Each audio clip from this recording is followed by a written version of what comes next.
Halo semuanya, selamat datang di channel YouTube Android TV. Di video kali ini saya akan membagikan tutorial kepada teman-teman cara menonaktifkan notifikasi di saluran siaran WhatsApp.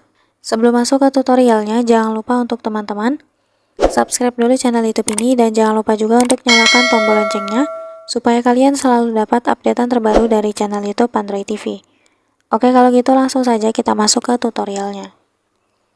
Selain video ini, kalian juga bisa tonton video saya yang lain, yaitu tutorial cara gabung saluran WhatsApp. Untuk linknya bisa kalian klik di pojok kanan atas. Nah, oke teman-teman, jadi kalau kalian sudah gabung di saluran WhatsApp, biasanya itu akan muncul di pembaruan ya. Nah, di sini akan tampak beberapa akun yang kita follow atau kita ikuti salurannya.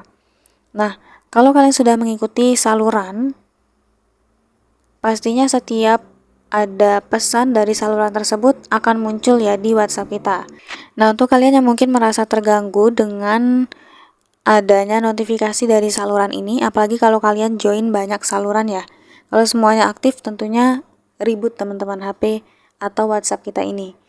Jadi supaya notifikasinya itu tidak muncul di WhatsApp kita, caranya itu kita bisa langsung saja buka salurannya ya.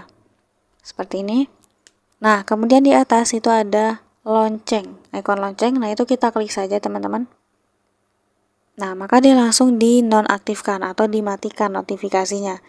Jadi kalau misalnya nanti saluran ini kirim pesan, nah yaitu cuman muncul di salurannya aja teman-teman, gak akan ada masuk notifikasinya di WhatsApp kita, gak akan ada suaranya gitu.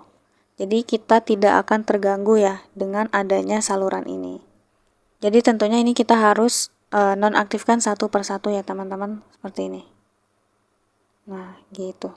Jadi caranya cukup mudah untuk menonaktifkan notifikasi di saluran WhatsApp. Sekian dulu tutorial di video kali ini, semoga tutorial yang saya bagikan bermanfaat dan selamat mencoba.